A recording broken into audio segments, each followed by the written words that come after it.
Hey everybody, it's Romania Black.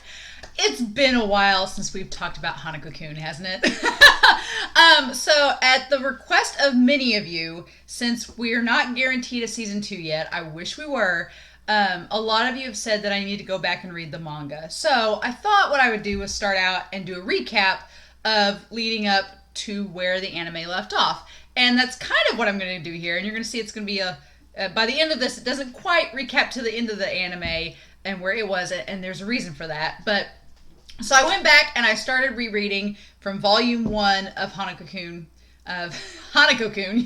and started from there, and just to see what had been left out of the manga, what had been changed, what stayed the same, and there were some interesting tidbits that had changed along the way. So what I'm going to do is start us out. I just did some screenshots from the manga. My dog, of course, has decided, as I'm recording this, he wants me to throw this toy, so, you know, like we do. But, anyway, starting out, I've got these labeled here as I'm going through them, and I'm going to put them up on the screen here so y'all can follow along and see too. But for the most part, I really like how beat for beat the manga and anime are until we get to some points. And there's 3 main things I want to talk about in this video, because I went through, this video is going to kind of recap volumes 1 through 5, chapters 1 through 25.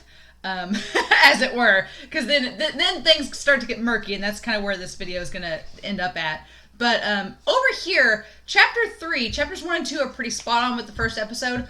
I like that from this screenshot from chapter 3, right from the get-go, we have little hints of Tsukasa. Like, I didn't pick that up, but like he's turning the knob on the radio of Sakura's, and like there's little hints of him throughout that I thought were really cool. I was like, oh, awesome. And then in chapter 9 is where we get to the first big segue away from the anime, and it takes place in between the confession tree and in between the library, the bookshelves in the library. So it takes place between the confession tree and the library, and it's a little mini story with Teru. Like, Teru is pretty scary in the anime. He's terrifying in the manga. Like, he is a full-blown exorcist in high school, and the whole episode starts out with him exorcising these demons, and it's clear that Ko really likes him. He looks up to his big brother, wants to be like him, and Teru has this like cool samurai looking thing with his little Shinigami sword. Like, it's pretty cool. And there's a point made that Ko never sees what his brother's face looks like when he exorcises these ghosts. He just always has his back to him. So anyway, the chapter 9 and 10 kind of segues, and it follows Ko stalking Hanako to try to see what he's doing, because as Teru has told him, all ghosts, all apparitions are evil. And so, after we learn from the confession tree. So Ko follows Hanako around, and come to find out, Hanako has been just collecting the goods that the Moki have been stealing and giving them back to their owners. And there's this hilarious bit where, well, at first there's this touching scene right here where Ko is like, why are you doing this? Why are you going after all these items? And there's a part where Ko is like hoisting him out the window, and Hanako's like, it just seemed important to that person. I'm just trying to help them. And Ko realizes, oh, Hanako's not a bad ghost. Like, he has issues, but he's not evil. And it leads to this really funny part where, like, Hanako's being hoisted out the window, and he accidentally falls, and Ko's so freaked out, and it seems like this dramatic, tense moment. And then you get to the bottom, and Hanako's like, oh, I fell to my death. Wait, I'm already dead. It's like, and they share, like, a little laugh. And after that laugh, there's this scene where Ko's like, I made up my mind. I'm not going to exorcise you. And it's this really powerful moment, because Hanako's like, well, you said I was a murderer. Why aren't you going to exorcise me? And he's like, oh, well, I'm sure you had your reasons, right? And so I'm going to help you. And I really like in this series that Hanako kind of shows his age to us, the audience, because he says, say, kid. Like, even though Hanako looks like a small boy, I mean, he's been around for like 40 or 50 years. And so he's not a kid anymore. He's an older ghost. And there's this really creepy moment where he kind of questions Ko. He's like, oh, you think you can trust me that I had a reason? He's like, what kind of reason would justify killing another person? And Ko's like, and then there's this really, really tense scene, very similar to Yashiro when he was over her during the donut scene, only a lot worse, where he's like, if I killed you, would it make it right? You know, if I was justified, if I had a special reason for it, like say if you were trying to exorcise me. And it's this really deep question of, you know, can we justify this? Like, Ko seemed really eager and like instantly justifying just because Hanako was doing something nice, and Hanako's like, it's not that easy.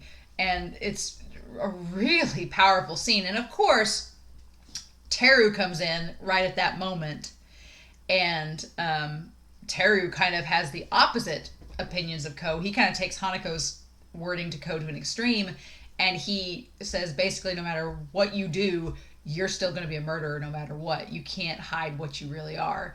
And that kind of flies in the face of what Hanako's trying to do in being this apparition. He's trying to redeem himself.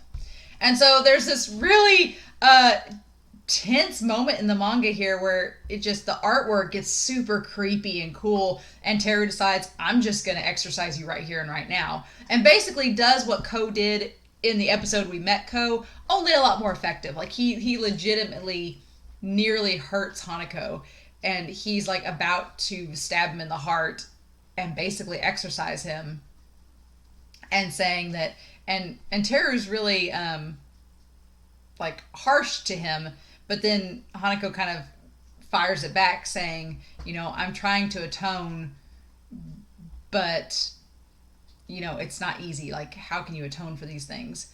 And so it's really interesting. It's an interesting conversation that I wish that the anime had put in. And so I'm wondering if they do a season 2, is this one of those? There's 3 main things here that I wish they'd done in the anime that I'm going to talk about, and this is the first one. So I wonder if they're going to save it for season 2 and just move it around. I don't know. But there's, oh my gosh, this panel right here where Hanako like screams at Teru, and he's like, destroying me would just be a release. I still have things to do. And it's like, oh, and so then, of course, Ko asks, what do you still have to do? If atoning for your murder isn't why you're still here, what are you doing? And so it's this really, really good scene. And then Ko basically steps in and keeps his brother from exorcising Hanako. And he's like, look, I don't agree with you. I don't agree with your opinions about apparitions, but I think that you should let Hanako stick around. And I think you should let me try to figure out what to do in this case. And so it was a really good scene. The only reason I guess the anime kept it out, other than time-wise, for the sake of time, and that it kind of just juxtaposition, it kind of just wedges itself in between the confession tree and the library. The only thing I can think of is that it does in some way mirror when we first met Ko, the fight between Ko and Hanako, and Teru and Hanako are similar, and so I'm wondering if they just didn't want it to seem repetitive. But that dialogue about, you know, atoning and that Hanako's still here for a reason, but we don't know that yet, is really powerful. And I was like, oh my gosh. And then poor Ko, like, saying, like, brother, you gotta trust me on this. Let me do this. And then Teru agrees. And I really like this. Ko stands up for himself, and he's like, I'm gonna decide what to do, and if I have to, I'll exorcise him if he steps out of line again. But otherwise, leave him alone. And it's a really good scene. And it ties back, and I included this slide in here too, because it ties back to what happens next. Because then we go to the library, and in the anime, I don't remember if I commented on this in the reaction, but in the anime, it seems like Ko instantly does a 180, and he's like, no, I'm not going to exercise him yet. I'm good. And in the anime, you're kind of left wondering, man, why did you just randomly decide now that you're not going to exercise him? But if we had the moment in the manga like this, we would see that he's not exercising him for the moment because he's of that debacle with him and his brother. So it gives more context to why Ko is suddenly not on board with instantly exercising Hanako. It makes a lot more sense, and I was like, oh, that explains a lot. This next shot is from chapter 12, and it's of the 7 apparitions. It gives a little more insight. It shows Tsuchigomori, it shows Masaki, it shows Hanako, it shows the Hell of Mirrors, but it also shows these other characters in there, and they're not as easy to see, but it makes me wonder, like, I'm assuming they're saving them for season 2, if they do a season 2, or later in the manga, which we'll get to. But I thought that was interesting. It looked a little bit different than the anime. A little bit different. Chapter 13 is the flashback with Yugi, where we find Hanako's true name is Yugi Amani. And man, this panel right here, where he's like, even if no one else would forgive it, even if there's no reason that would justify it, I forgive it. And I'm wondering if that's talking about Tsukasa, because I mean, I think from the anime, if you're an anime only viewer, you assume that Tsukasa is probably the one abusing him and bullying him. But the fact that Hanako's like, I would forgive it, is interesting, because then he ends up killing him. So it's like, you'd forgive him for hurting you, but you end up killing him anyway. So it's like, why? And I don't spoil me, because I am going to read the manga. Don't spoil me, but I'm like, but why? Because that seems to contradict what you're saying here. So also, I think it's pretty interesting that in that moment, some of you have commented on too, it kind of seems like maybe Hanako maybe committed suicide, because he talks about not going anywhere anymore, and he gives Tsuchigamori his like prized possession. So sometimes if people are suicidal, they give their items that they care about away to people that they care about, and it's like, ugh. So I know that's not been confirmed in the anime if that happened or not, but reading it in the manga and seeing his expressions made me go, it made me think that.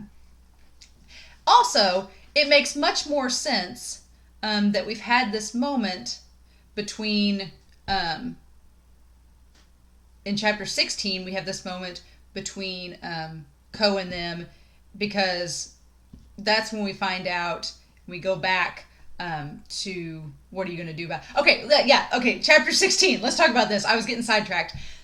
The Little Mermaid, this is the second part that blows my mind. The Little Mermaid, which is the last episode of the season, episode 12, is originally smack dab in the middle of this as well. Like, it happens right after the library scene. And I'm like, but why did we... And I get why the anime did it, because the Little Mermaid episode is a really good end of a season. It's a nice little closer. If you're going to close things out, it's a nice little closer. It thematically ties everything back around. It makes sense. But I'm like, it makes so much more sense in the manga that it's here.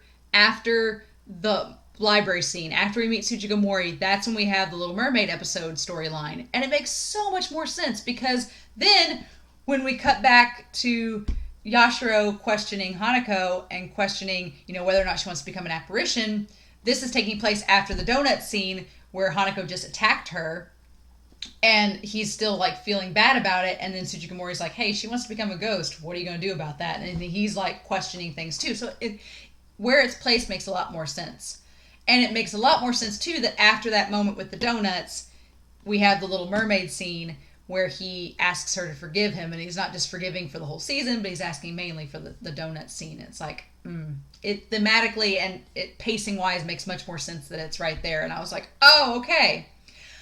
Also, one part of this whole Little Mermaid storyline that the manga does that I wish had been in the anime, because it's so creepy, is, keep in mind where it's originally at in the manga, we've just met Tsukasa. Like, we just met Tsukasa in the donut scene, and he really didn't do anything other than be kind of menacing in general. But in this, the pufferfish that sounded like Sebastian the Crab, goes to the broadcast room and thinks that Tsukasa is Hanako. And so Tsukasa says, oh, fish! And Sakura's like, don't kill it. And what does he do? He goes, I'm not gonna kill it. And he has that creepy look on his face. And he's like, I just want to take a little peek inside of it. And he kills it. So, yeah, that just like a glimpse of how creepy and kind of sinister Tsukasa is right off the bat, like right after the donut scene. And it ties into the broadcast scene at the end where we see Natsuhiko and Sakura there. So I was like, oh, why wasn't the storyline? I get why the anime did it, but I'm like, man, that would have made so much more sense if it had been right after the Donuts episode, if we'd had the Little Mermaid scene. It would have made so much more sense if it had been moved around, I think. So chapter 20, we skip ahead a couple chapters. Everything followed the Mitsuba storyline. Oh, I thought the Mitsuba storyline was sad in the anime. The expressions of Mitsuba in the manga, oh, y'all, just, my heart like got ripped out again. I was like, oh my gosh. And it's just so sad.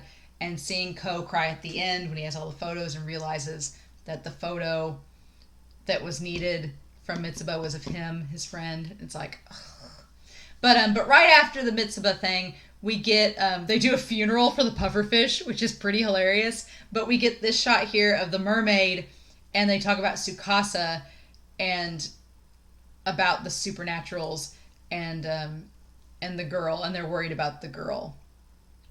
And obviously they're worried about the girl because of Tsukasa. So, yeah. Then from there on, we do get the tea party scene. That pretty much is the same as the anime. But the final thing I want to talk to you all about, which is leading into chapters 20 through 25, is the first apparition, which is the clock keepers, which was left out of the anime, which I'm assuming if they did season 2, they would start out with the clock keepers. I'm assuming because they kind of previewed that when Tsukasa was doing the blood drawings on the wall in episode 12. That was the hint to these guys. And so the clock keepers are 3 apparitions that keep track of the past, present, and future and can control time. One can make time go backwards, one can stop time, and one can make time go forwards. And a couple of you hinted at watch Aoi and Akane, and I was like, and this is where they come into play. So I was like, ooh, I am loving the clock keeper storyline, to be honest, because as you all will see, Aoi talks about the clock keepers and the rumor behind them, and sets everything up like she's been doing with all the other apparitions and all the other rumors. And we get to see Hanako and Yashiro going through the school and trying to track down the clock keepers and find this mystery number 1 apparition. And so Hanako explains that they each have a power. One stops time, one turns it back, and one moves it forward. And we get this kind of cool, like, grisly image of the clock keepers. And then I love that Hanako has met 2 of the clock keepers he establishes early on, and says that you can do pervy stuff, all the pervy stuff you want if you can move backwards and forwards in time. Which I love Hanako's humor in this panel. It's really funny, but I love how Ko is like, how dare you? And Hanako's like, wouldn't you do the same? And he's like, I would not. And Hanako's like, look, kid, like, it's fine. You know, you can admit it. And then Yashiro's like, ugh, boys. So, yeah, the middle of the clock keepers he establishes is one that he hasn't met and is one of the high school students, which ties back to what Tsuchigamori said was that you need to watch your fellow students. One of them could be an apparition, which they are. And so Yashiro and Ko and Hanako decide that they're going to go and try to figure out who that apparition is. And then I really love this panel where Hanako gets just a little bit sinister and creepy, and he kind of brings up, he's like, Aoi's been spreading all these rumors. She's been the one talking about all the ghosts. Aren't you a little suspicious? And that panel where he says suspicious is just so well done. It's just so perfect. And I can just picture in my head the voice actress for Hanako saying it. I was like, so good. But then, this is chapter 23. This leads to my favorite part, probably, of this video, in talking about the storyline, is that we get Aoi, and Yashiro is too afraid to question her friend, because she's like, she doesn't want to believe it. She doesn't want to question that Aoi's responsible, and she's really nervous about it. And Hanako's like, realizing that that Yashiro's not going to do it. She's not going to question Aoi. And so, that being the case, he says, hey, Yashiro, look, I'm sorry, but, I'm going to possess you. It's like, wait, this can happen? Because we haven't seen this in the anime. And so he basically possesses Yashiro, which is amazing. And Ko's like, wait, what, senpai? And like pins up Aoi against the wall. And then I love that we get to see Yashiro's face, but it's with Hanako's expression. And it's like, and of course Akane and Ko were like, wait, what? And Yashiro can't help it. She's being possessed by Hanako. So, we see her from like the outside looking in, and just the idea that I'm wondering if this wasn't included in the anime because the whole thing about possession would have been a crazy thing to throw on at the end. And so I'm wondering if they start out season 2 being like, oh, by the way, you can get possessed by a ghost. You didn't know that in season 1, but here you go. I love this image that starts out chapter 24 where it's Hanako as Yashiro, and then it's Yashiro being like, help me. And then Ko is like, what do I do? Like, it's so well done. Like, I love how the anime perfectly encapsulates the art style of the manga, which I love. I didn't know how the actual manga would be. I'm like, the art style is so unique in the anime. I'm like, is it really following the manga? And it does pretty much for the most part. I really, really enjoy it. But I love that Ko is so embarrassed because as Hanako's using Yashiro, he's being very seductive. And Ko is just like so embarrassed. He's like, oh, Senpai's being seductive. This is wrong. And then, of course, Hanako tries to get information out of Aoi, which is interesting. Doesn't work, but Ko and Yashiro are like, oh my gosh. And it looks like Hanako is about to like make out with Aoi when Akane comes in and like slaps Hanako out of Yashiro's body. So I really like the idea of Ko being like, you need to quit possessing her. And then, yeah, Akane comes in and just smacks it. And right before he smacks it, I love this panel here because Hanako's like, by the way, just so you know, I copped a feel while I was in Yashiro's body, and Aoi's pretty flat, so you have nothing to worry about. I love this deadpan expression from Akane where he's like, nope, and then just smacks the ghost right out of Yashiro's body, which is so good. So good. So anyway, in chapter 24, he establishes that he's Aoi's childhood friend. We don't mess with childhood friends. There's the trope of the childhood friends turn to lovers thing. And everybody's like, okay, yeah, we believe the trope. As you guys see here. And Akane has some pretty scary moments like this. He's like, I'm her childhood friend and I would have to support her, right? And they're all like, mm-hmm. But anyway, we get this idea that Akane's always wanted to protect Aoi.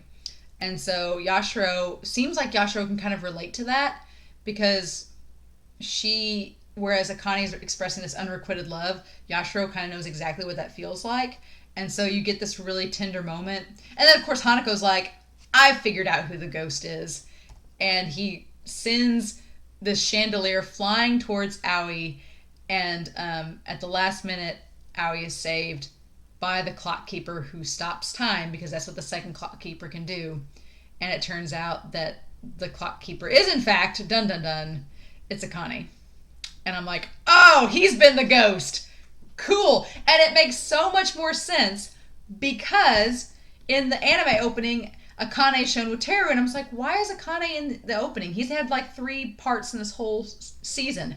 And it's probably because they're hinting the fact that later on he's going to play a bigger role as one of the apparitions. And so chapter 25 is the last one I want to talk about. And so as I was reading this, we figure out that Hanako has heard of Akane as one of the clock keepers. He had never met him before. He'd met the past and the future ones. We get that Akane can stop time. Akane acknowledges that Hanako is one of the apparitions. And Hanako's like, yep. And then we get this idea that Akane is really mad that Hanako possessed Yashiro to like get all up on Aoi. And Yashiro's like, no, wait, we're all good. Just be calm, it's cool. Hanako didn't mean anything bad by it. And we get this really sweet moment where we realize just how much Akane really likes Aoi for reasons that haven't been established too much yet, but we'll get into it. And they all berate Hanako because he possessed Yashiro and how he shouldn't have done that. And that's when Hanako reveals that the only reason he knew Akane was the clock keeper is because no human could slap Hanako out of Yashiro. It had to have been an apparition doing it. So that's how he knew. And so then we get this backstory about Akane, and it's honestly heartbreaking. Like, I was like, oh my gosh, really? And so at student orientation, we find out that Akane had this crush on Aoi, and the clock keeper of the future, who can move time forward, showed this like plate of glass falling out of this truck and was going to fall on Aoi. And at the last minute, Akane sees her and sees this glass about to kill her and steps in and saves her. And so she's kind of his unfinished business. Like, he had this love and crush on this girl, and he jumped in and saved her life and, begged time to stop. And basically it's assumed that, yeah, he got killed. And then the clock keepers are like, hey, would you conveniently like the power to control time? And of course he says yes. And I love he establishes they tricked him. They're like, they basically tricked me into becoming an apparition. And so I think it's funny that this human has been tricked into becoming an apparition after saving this girl. I love this storyline. Like, Akane's development as a character out of nowhere. I was like, oh, cool. This guy, he was, the confession tree made him fall in love with a guy like 5 chapters ago, and here we are. And so he establishes like his power that he can stop time up to 5 minutes at a time, 3 times a day.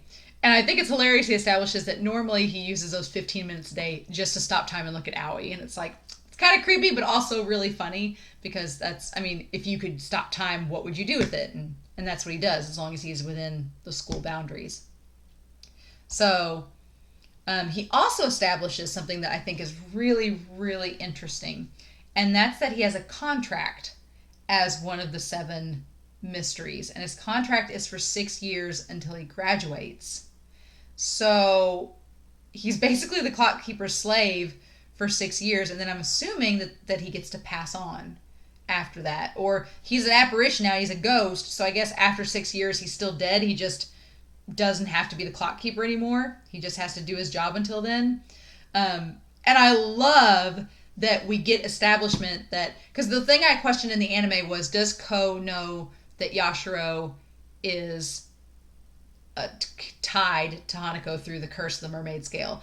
And Akane basically says, yeah, no, you're a masochist, right? Because you swallowed that mermaid scale. Wasn't that a stupid thing to do? And she's like, ah! And Ko figures out that's how she's cursed. And so we get confirmation of that, which I'm like, okay, cool, confirmed. And so then, we basically get tied back where Akane establishes that Hanako's a slimy pervert. And Hanako's like, really? That's a little harsh. But then we get to meet the other clock keeper of the future, which is called Mirai, which means future. And it's this little girl who is seemingly adorable, but she's causing all this trouble. She's turning all the kids in the school old and moving time forward too fast. And so they're like, okay, we got to stop her. And Hanako's like, oh, by the way, so basically you guys have been the ones causing all these problems. And I love this panel where he's like, you're the one behind the disturbances. And he like has the knife to Akane's throat. And when this manga wants to be like creepy and beautiful, like shots like these and the shots way back in chapters 9 and 10, I was like, oh my gosh. And so I really hope if they do a season 2 that we get this as well. But yeah, so Akane talks about Mirai getting away and that she is basically the little apparition clock keeper for the future and that they need to catch her in order to reverse time moving forward. And she basically, anything she touches, she can control. And she usually wears these little mittens that stop things, but she isn't doing that right now for whatever reason. And we also established that the other clock keeper is an old man. So the one for the past, which is, of course. So we get that establishment there. And then at the end of chapter 25, because Akane establishes that he really doesn't like supernaturals. He doesn't like ghosts either. He's very similar to Teru, which ties back to him and Teru being in the same spot in the OP. He doesn't like apparitions because Hanako's like, let's team up and catch this ghost together. Let's catch Mirai together. And Yashiro's like, do you hate supernaturals? Akane, is that why you don't want to team up with us and help us? And I love that Akane's like, yes, I despise them. Like, I don't know why you're friends with Hanako. You shouldn't be. And she kind of says, he may be slimy, but, he's good. And we go back to this notion here at the end of chapter 25, where Akane's like, I don't know how you can be friends with Hanako because he did those things to Aoi. He, was all seductive and, manipulative. I don't know how you can be friends. And she's like, I'm sure he had a reason. And that he's not bad. And Akane's like, he's not bad. He did it for a reason. Really? And this ties back exactly to Hanako and Teru's point from chapters 9 and 10. It's a beautiful parallel because Hanako had said, oh no, there's a reason why I killed that guy, but is it justifiable? And Yashiro is basically doing the same thing that Ko did. She's like, no, there has to be a reason. And I love that Akane's like, no, he's a murderer. He's, it's the same with the other clock keepers. We're all not innocent in everything. Like, the clock keeper of the future nearly killed Aoi, and if it hadn't been for Akane, she probably would have died. So he's like, Teru's not totally in the wrong here. Like, there's some bad things happening, but he establishes too that most of these apparitions were not human or are no longer human, so they don't know the value of a human life. And that ties so well back to the Little Mermaid thing where Yashiro was questioning becoming an apparition. Akane's like, no, you don't want to become an apparition because human lives are so valuable. And so I love this line in this panel where he's like, reformed villains make me sick. So what if they're good now? What does that change about the past? And it's like, it's going right back to what Teru said. And I love this panel. Like, where he's like, it doesn't matter how good you are or who you help. You can never take back what you did. Never. Once a person dies, there's no bringing them back. And that's, of course, Akane would be able to say that because he was human. He can't go back. Hanako can't go back. Tsukasa can't go back. Like, all these ghosts, they can't go back to what they once were. And this panel is so, like, Akane looks so terrifying here. But then, because Hanako knows exactly how valuable a human life is because he was human, he basically is like, let's do business together. Akane's like, you know what? Let's do business together, since even if you're a murderer, everybody else trusts you in this. Fine, whatever. I'll go along with it. And I love that Hanako is humans like you. And I love this little panel where they like kind of look at each other here. He's like, are my favorite kind. Let's do business together. And it's like, oh, it's such a good way to end the volume. And it's like, okay, it's establishing all of these really cool things between these characters and this dynamic of life and death and the things you did while you were alive. Can you atone for them? Is that even possible? What do you do with that? Like, it's all there's so many themes going on with this that I'm like, oh, this is really cool. And I'm hoping if they continue the anime that they start out with this clock keeper story, because it's just tying so much together. And I wish that they would also show the Teru story.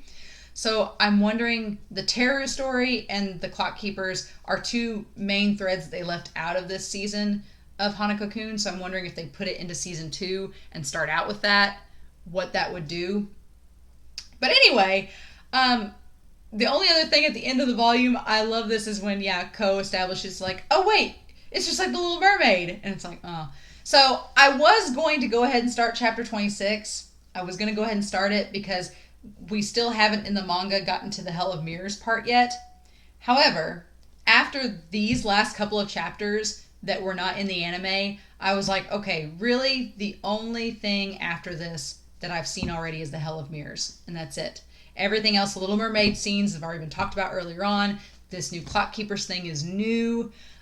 So I decided that if I'm going to read the manga and go with it with you all, I'm going to start at chapter 26 and finish up the Clock Keeper story, reading it in real time with you all, and then go forward from there. So there'll be a little bit of overlap when we do Hell of Mirrors again, but I have a feeling, since all of this stuff has been in a new order and it's revealed so much, that I have a feeling that once I go back and reread it, it's going to add some things to it. So I'm so excited, y'all. Reading this manga, I've been like, oh, this is so good. And the things that have been added with this Clock Keeper story and where it can go to from here, like this morality question, like everything, I'm on board. So those of you that were like, you need to read the manga, I'm like, oh, it's getting dark, it's getting creepy, I'm all for it. So yeah, if they make a season 2 of Hanako-Kun, absolutely I'm going to watch it because I really, really like the show.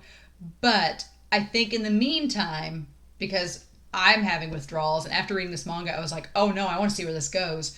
I am going to review the manga leading up to it. And what I think I want to do is do one volume at a time. So volume 6, this is technically volumes 1 through 5 recapping. Volume 6 is next. And I think the next video I do, I'm not on a time schedule with these like I am my other videos. I want to take my time and read and react. But this winter I am going to post some videos of the volumes and reading them to catch up to where the manga is now. And I want to take my time with it and do the reaction right.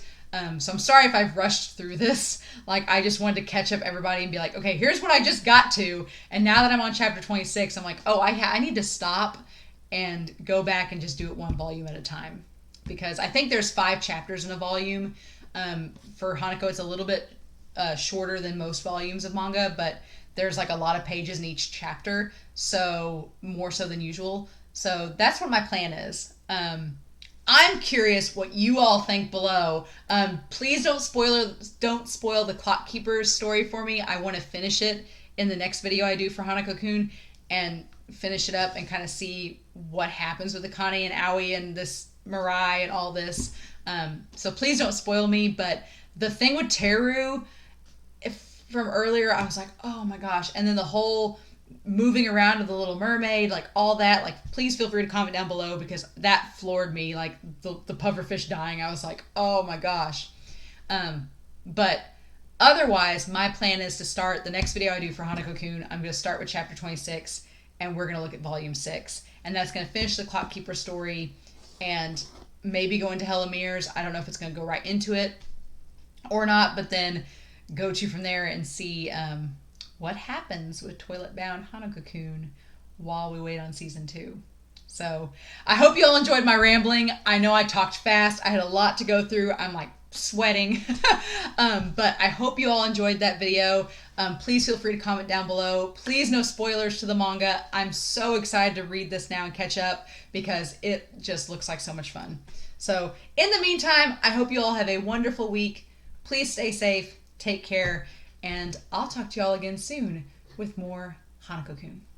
Bye.